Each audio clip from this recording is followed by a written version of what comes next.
JLL, a global commercial real estate service company, had put a building at 3 Heung Road in Tuko 1 for sale. Next slide, please. Our targeted building is a 62-year-old building and has been renovated a couple of times already, but that only fixes the issues which can be only noticed by the naked eye. On inspection with our knowledge, we came to a conclusion that this building has redevelopment potential. To go forward, we will assess the property and explain the issues and provide an analysis on them, and then figure out an appropriate bidding price for potential investors. Next slide, please. Our targeted property is at 3 Sheung Road in Tuko 1, which is a 3-minute walk from the MTR. This building has 9 floors, comprising of a restaurant on the ground floor and 8 subsequent floors built on it. The maximum plot area for residential type A structures assigned by the authorities in Hong Kong is 9. Moreover, the current situation of the building includes concrete spalling, water seepage, tilting, and etc., which and many more, which will be explained by our group mates. Thank you. So to move on to location part, Toka 1 is located in Kowloon East, home to factories back in manufacturing heyday of Hong Kong.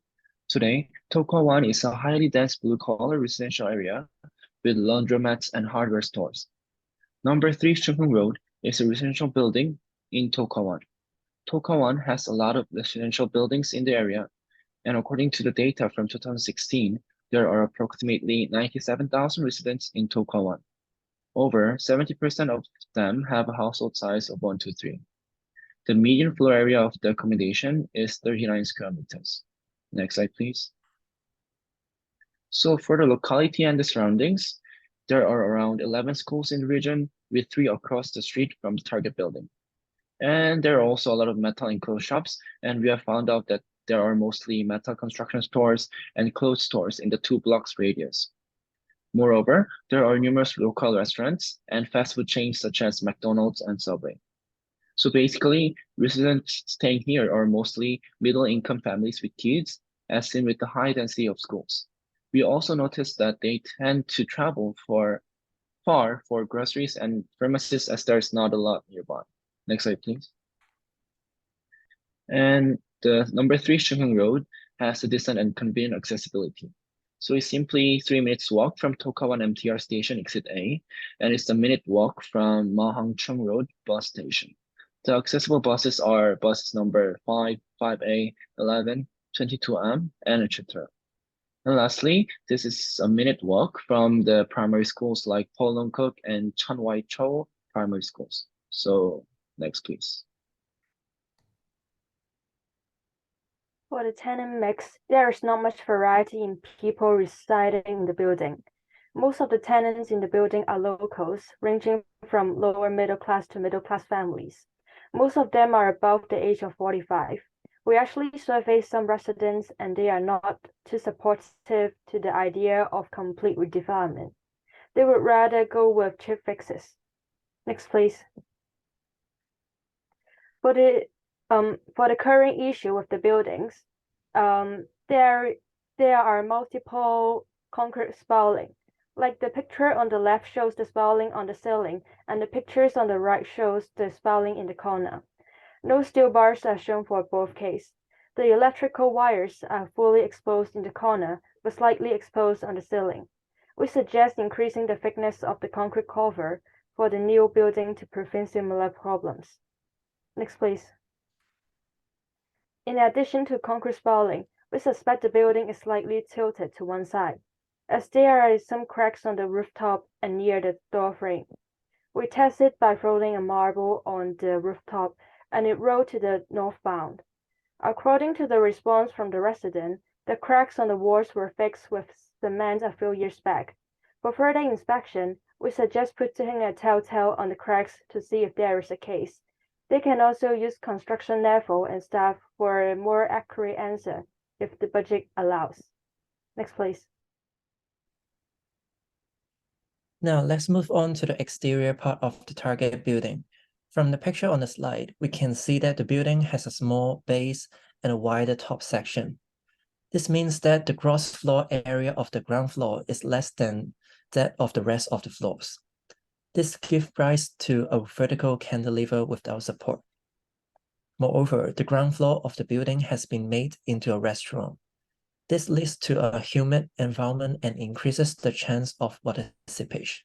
Next, please. As I mentioned in the previous slide, the residential part of the building is a vertical cantilever without support. Apart from that, we discovered some additional structures on the roof during our site visit. It may be illegal to build such structures on top of the roof and may cause structural problems due to those additional loads. To prevent this problem in the future, we suggest the government face the punishments and do more effective monitoring to regulate the unauthorized building works. Next, please. So for the problem of water seepage, we can see that the covers over the windows and air conditioners are very short.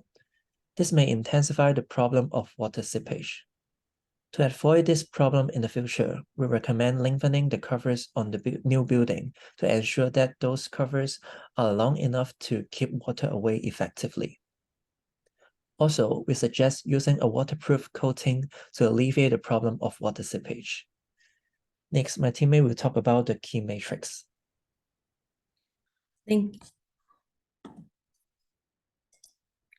you. So we started to examine the plot ratio of the site. For the Hong Kong regulated plot ratio, we found out that it's 9x. And provided by the plot ratios of the current site, we also found out that it's already 9. That means that the current plot is already maximizing the plot ratio of 9, and thus if there was a new redevelopment, this GFA, maximum GFA allowed, would be the same.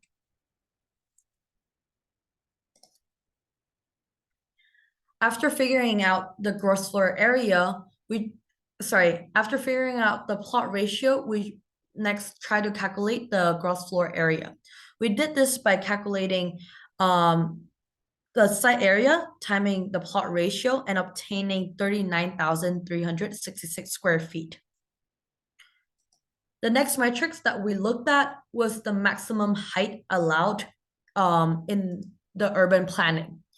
So in looking up at the outline zoning plan, building height control from Towning Plan Board, we noticed that the area around Tung Kwa Wan is allowed to build at 120 feet maximum.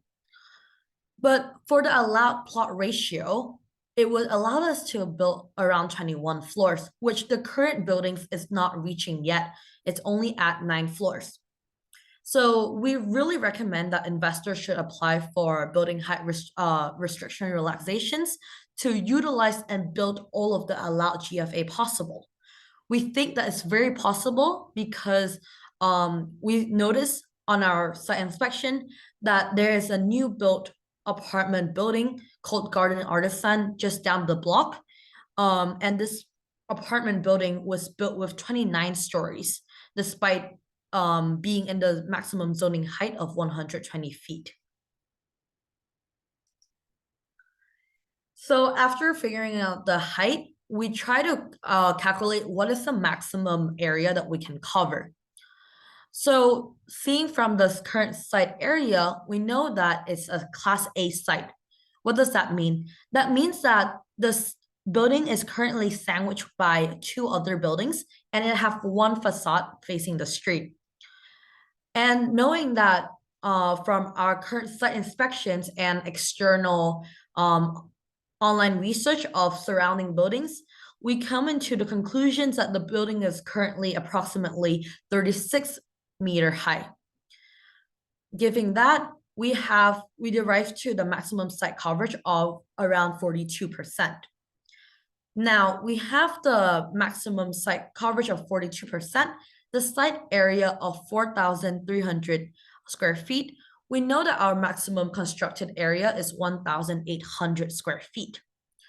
And given that the GFA calculated previously, we divide that with the maximum constructed area to find the maximum floor count. which is 21 floors.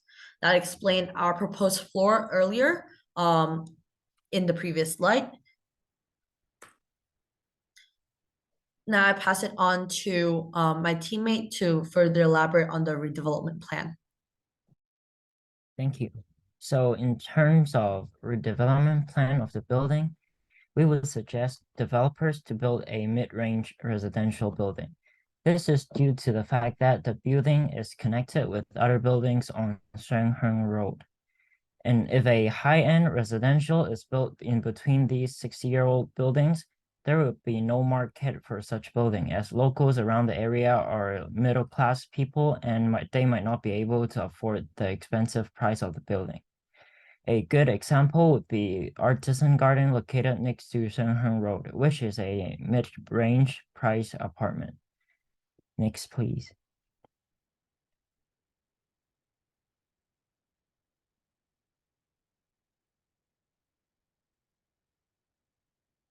And there are assumptions we made for the valuation residual method, which is listed here. So investors will build according to a max plot ratio of 9, a max site coverage of 42%, max constructed area of 1,837 square feet, a max GFA of 39,000 square feet. And the building height restriction should be relaxed. The building is at a mid-range standard, and the construction cost at average standard is 26,500 per square meter. And the building will be built with 21 floors. Next. So for the calculation of the cost of redevelopment project, we considered the cost of site acquisition, the cost of development, the financial cost, and when it adds up together, the total cost is 164.5 million Hong Kong dollars. Next.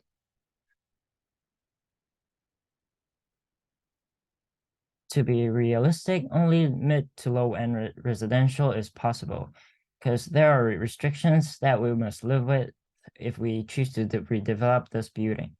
However, if the developer wants to make it a high-end residential, we suggest purchasing the other buildings too, because it allows a larger floor area for each flat and a higher building, as the building is connected to buildings on the two sides. It is hard to increase floor area for each flat without accessing the buildings that are connected to it. So I'll pass it on to the next person. Now I'll talk about some possible challenges in executing the redevelopment plan.